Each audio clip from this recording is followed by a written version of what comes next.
মানুষের জীবনটা খুব অদ্ভুত। আসলে খুব অদ্ভুতভাবেই চেঞ্জগুলো আসে আমাদের জীবনে। আমরা হয়তো প্রেডিক্টই করতে পারি না যে আমাদের নেক্সট মানে একটু পরে কি হবে, সেটাও আমরা হয়তো প্রেডিক্ট করতে পারি না। তো হঠাৎ করে অনেক ধরনের চেঞ্জেস আমাদের জীবনে চলে আসে। কিছু চেঞ্জেস আসলেই অনেক বেশি আনন্দের। আমি আসলে যেই নিউজটা দেওয়ার জন্য আজকে বসেছি, সেটা অত্যন্ত আনন্দের আমার জন্য। তো বেসিক্যালি আমার জীবনে একটা বিশাল বড় চেঞ্জ আসতে যাচ্ছে। সেটা হচ্ছে আমি মা হতে যাচ্ছি, এবং এটা একটা মেয়ের জীবনের সবচেয়ে বড়, সবচেয়ে আনন্দের একটা ব্যাপার আসলে। তো আমি ভাবিনি যে এরকম একটা ড্রাস্টিক চেঞ্জ আমার হতে যাচ্ছে। তো তারপর আমি তখনও বেশ নাইট শিফট করছিলাম।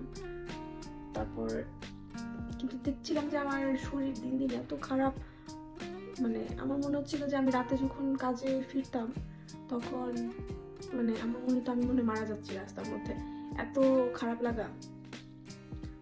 তারপর কোনো খাওয়া দাওয়া কিচ্ছু সম্ভব হচ্ছিল না, সব স্মেল বাজে লাগে। ইভেন ভাত রান্না করতে গেলেও মনে হয় যে আমি আর পারতেছি না। সো পুরো এই ব্যাপারটা আমার কাছে খুবই নতুন। আমার কাছে মনে হয় এই ধরনের একটা ফিলিং আমি কখনো এক্সপিরিয়েন্স করিনি। তখন আমার মনে হলো যে হ্যাঁ, মনে হয় কোনো একটা সমস্যা, কোনো একটা ব্যাপার ঘটছে। দেন টেস্ট করে জানতে পারলাম যে yes, I'm expecting, so a little baby is coming.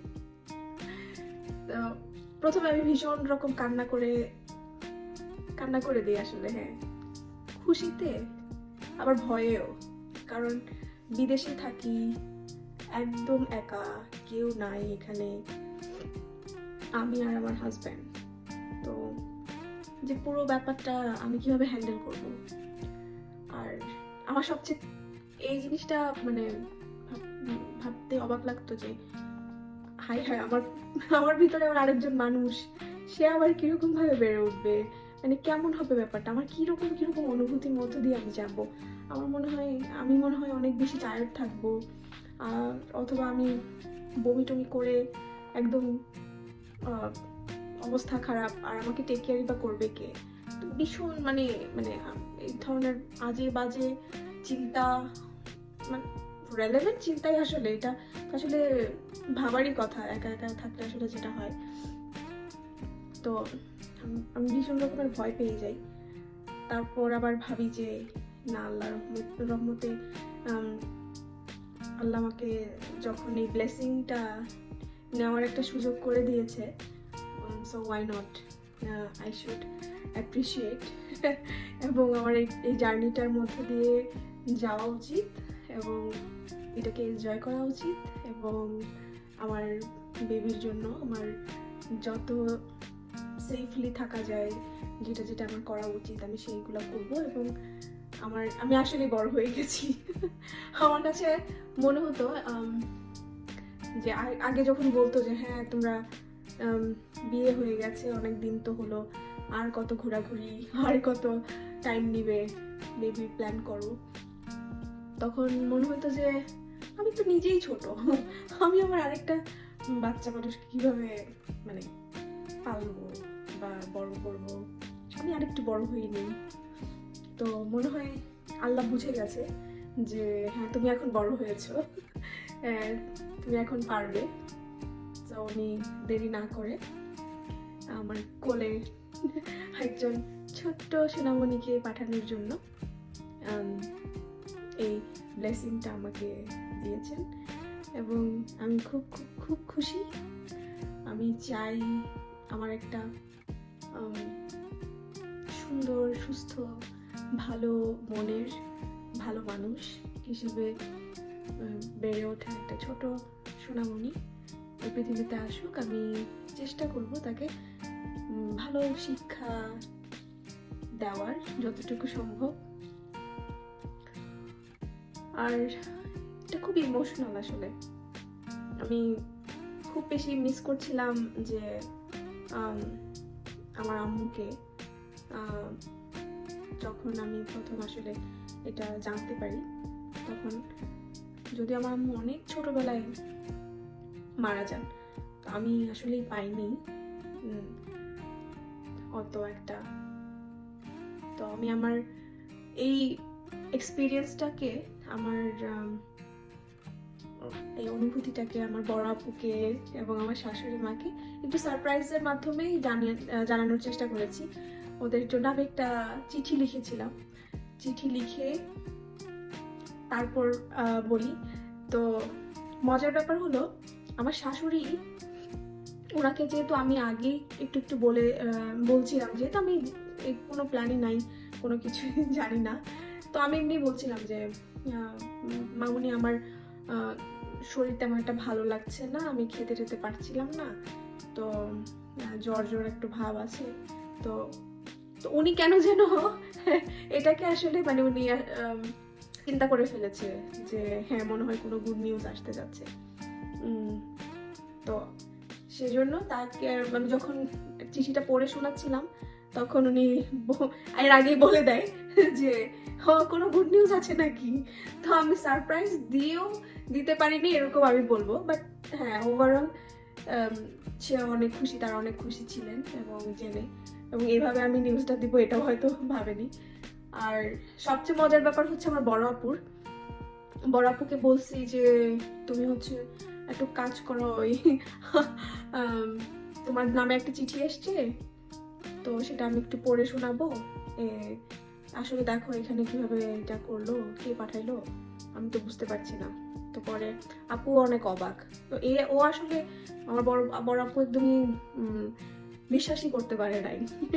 পরে ও আবার অনেক বেশি খুশি হয় ব্যাপারটা জানতে পেরে। তো ওভারঅল সবার অনেক অনেক বেশি উইশেস আমি পেয়েছি যে হ্যাঁ এটা ভালো একটা সংবাদ।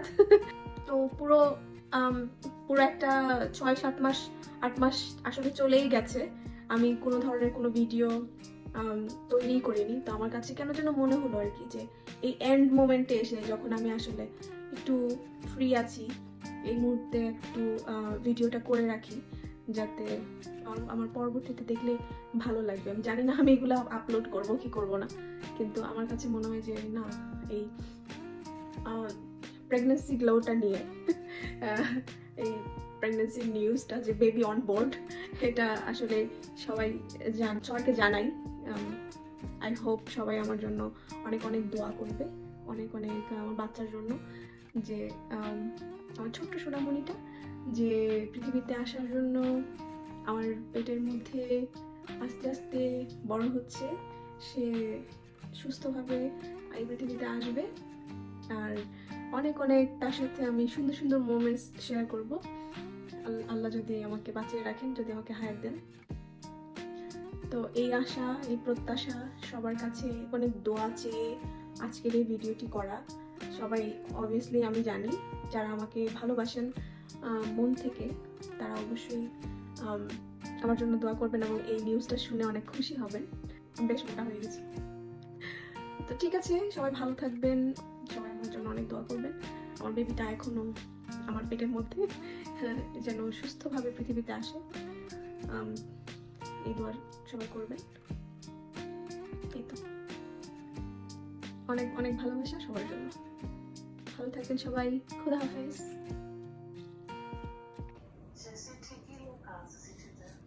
আচ্ছা, আমি পড়ে শোনাই। বলতেছে, হাই পারু, আসসালামু আলাইকুম, আমি তোমাকে এই নামেই ডাকবো। আমাকে তুমি চিনতে পারছো না তাই তো? আগে বলো তুমি ভালো আছো তো? কারণ এখন থেকে তোমাকে আরো অনেক বেশি ভালো থাকতে হবে। তুমি মন খারাপ করে থাকো, কান্না করো, এগুলো একদম করা যাবে না। আমি জানি আমার কথা তুমি রাখবে। কারণ আমি এই পৃথিবীতে তোমার সবচেয়ে আপন, তোমার খুব আদরের একজন। আমি জানি তুমি আমাকে অনেক ভালোবাসবে, কিন্তু তার জন্য তোমাকে কিছুদিন অপেক্ষা করতে হবে। সব কিছু ঠিক থাকলে আর আল্লাহ চাইলে নিশ্চয়ই তোমাদের সাথে এবছরের শেষ দিকে দেখা হবে।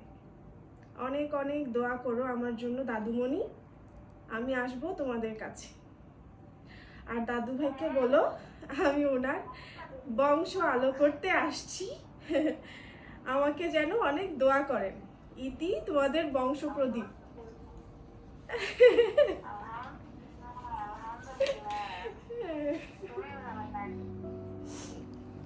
দেহের ভেতর ছোট্ট আর এক দেহ, মনের ভেতর বুনলাম আর এক মন। আমার ভেতর তুই যে আর এক আমি, তোর চেয়ে